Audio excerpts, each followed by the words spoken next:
Selamat malam semuanya. Kalau tadi Kisastro salamnya cukup salam Pancasila, selamat malam cukup dengan bahasa Indonesia. Ibu-ibu, selamat hadir. Akhirnya tidak tega ya Bu Ibu ya, hadir juga. Ibu Reri, terima kasih Bu Rima, dan di sini ada Ketua Prodi Perancis juga Bu Reri. Jadi ada teman dari Prodi Jawa juga. Kemudian ada mahasiswa S1, ada S2 dan S3. Walaupun saya sudah pensiun, ternyata mahasiswa masih ikut Bu di acara ini untuk selalu menyala yang dinyalakan oleh Kisastro. Mohon maaf kok bunyinya agak aneh ya. Bagaimana menghidupkan spirit Kartini? Tentu tadi sudah banyak kita mendengar dari para narasumber yang luar biasa. Saya tidak akan mengulas lagi, tapi seperti yang disampaikan oleh MC, bagaimana kita menyalakan semangat atau spirit Kartini di dalam diri kita masing-masing. Kita tahu mungkin untuk bisa berani ya Bu Reri, semua perempuan-perempuan harus cerdas, harus pintar, seperti yang dinyatakan oleh Kartini. Kartini ini putri sejati Indonesia. Bagaimana kita bisa menjadi putri sejati Indonesia? Kemudian bukan hanya harum namanya, ini saya ambil dari nyanyian. Kemudian juga dijuluki pendekar bangsa, pendekar kaumnya, tetapi kemudian menjadi putri yang mulia. Ini sebetulnya sejak zaman dulu yang tadi sudah disampaikan di dalam naskah-naskah bahwa perempuan sudah sempurna Bu. Jadi bukan hanya tidak takut dikatakan sempurna, dia sudah sempurna. Dari zaman dulu di naskah-naskah dinyatakan bahwa perempuan itu saktinya laki-laki. Kalau tidak ada perempuan, laki-laki nggak bisa kerja, tidak bisa menghidupi seluruh kehidupan ini. Maka tadi disebutkan sebagai motherland, ibu pertiwi, dan kenapa ibu. Dan itulah yang kemudian disebutkan oleh Wage Rudolf Supratman, Kartini juga putri yang jauh hari, sehingga dari zaman dulu nggak enak ya Pak ya, mengung-mengung, nggak enak banget ini kisah terjenung. Jadi putri jauh hari artinya sudah punya pengetahuan yang luar biasa yang tadi disebutkan juga Ibu Menteri, bahwa sudah dari dulu memiliki sesuatu pemikiran yang luar biasa untuk kehidupan ini dari kegelapan menuju terang. Dan di sini sebabnya Kartini memperoleh pencerahan ya Bu, disebutkan pencerahan jauh melampaui, tadi Ibu Rima menyatakan jauh melampaui pemikiran orang kebanyakan pada saat itu. Jadi kita lihat refleksi spiritualitas Kartini dengan ungkapan yang populer kita kenal sebagai habis gelap terbitlah terang itu berawal dari pembelajaran beliau tentang Islam secara mendalam yang tadi sudah disebutkan oleh Kisastro juga kepada Kiai Haji Saleh Darat. Nah, ungkapan tersebut terinspirasi, artinya tadi disebutkan sebagai kreator ya Kisastro. Zaman itu Kartini sudah memiliki inspirasi yang terluar biasa dari ayat yang amat menyentuh beliau, yaitu Allah lah yang telah membimbing orang-orang beriman. Nah, di sini dasar untuk kekuatan perempuan bisa berani, dia beriman dari gelap kepada cahaya. Seperti yang disebutkan Midah Durmati ilan Nur, Al-Baqarah ayat 257. Nah, disinilah kita bisa melihat bagaimana hanya saja kata-kata ini kemudian dari gelap kepada cahaya itu dalam bahasa Belanda, mudah-mudahan saya tidak salah membaca, der duisternis tot licht, diterjemahkan adalah panen menjadi habis gelap terbitlah terang. Ini menjadi agak sedikit bergeser, kehilangan makna yang mendalam. Namun kemudian meskipun begitu, artinya dapat secara inti membawa manusia dari kegelapan jahiliyah atau kebodohan. Nah, perempuan tidak boleh karena dia sebagai pendidik utama dan pertama dalam keluarga ke tempat yang terang benderang petunjuk, hidayah atau kebenaran. Ya, Mas Eko. Nah, ungkapan tersebut menjadi semangat perjuangan Kartini melalui pendidikan nasional hingga bangkitlah nasionalisme Indonesia. Jadi perjuangan Kartini ini melalui penderitaan-penderitaan yang kuat dengan penuh keberanian karena keimanannya yang dalam. Sehingga pada malam hari ini, mari bagaimana kita merefleksikan spiritualitas Kartini dengan menyadari dari gelap menuju cahaya, sehingga masing-masing diri kita memperoleh cahaya yang terus menyala dari purnama ke purnama untuk kebangsaan. Mari kita mulai dengan meditasi. Saya akan mengawali dengan bunyi genta ini, dan nanti di akhir ketika akan berakhir, bunyi genta pun akan saya nyalakan. Meditasinya nafas alami dengan memejamkan mata, duduk rileks, namun lidah ke langit-langit mulut untuk melanjutkan aliran energi di dalam tubuh tersambung. Begitu selesai nanti menggosokkan telapak tangan dan mengusapkan ke wajah dan ke seluruh tubuh. Mari kita sama-sama menyadari spiritualitas Kartini di dalam diri masing-masing, sehingga dapat menyala dari purnama ke purnama untuk basa. Pejamkan mata, kita mulai.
Masing-masing memiliki kekuatan untuk menyala, bersinar bagi seluruh negeri.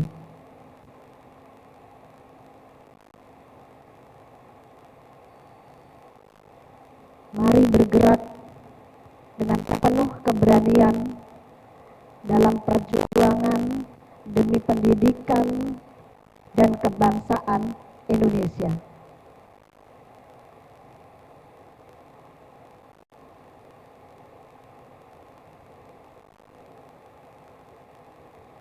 Rileks, nafas alami, fokus di hembusan.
Sadari dengan spirit Kartini,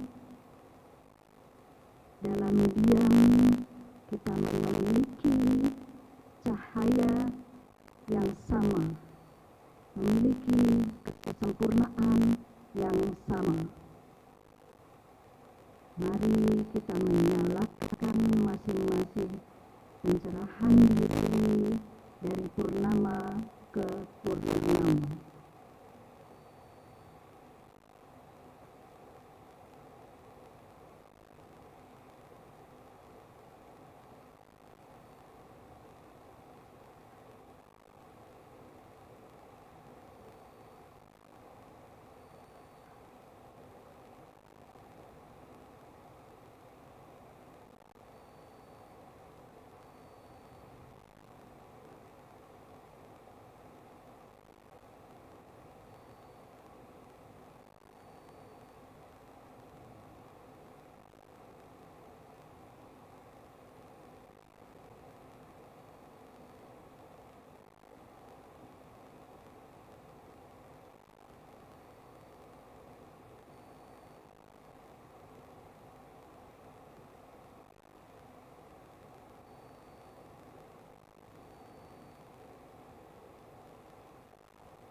Sadari dari kegelapan ini akan muncul cahayanya yang selalu menuntun keberanian kita untuk berjuang bagi diri,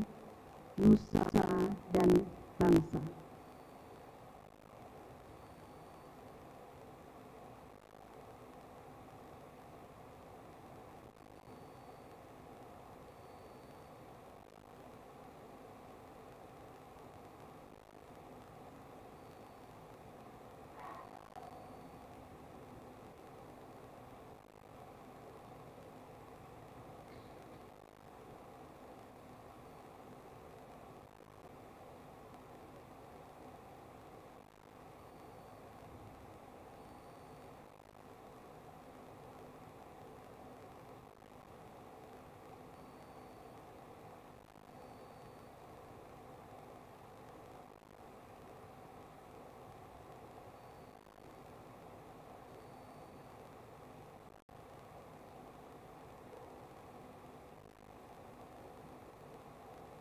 Sadari munculnya pikiran, kembali fokus di hembusan nafas.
buka mata perlahan, meditasi selesai, usapkan kedua telapak tangan, terus letakkan ke wajah agar wajah ini semakin bercahaya, semakin sehat untuk perjuangan kita masing-masing. Selamat malam untuk semua. Selamat semakin bercahaya dari purnama ke purnama untuk terima kasih.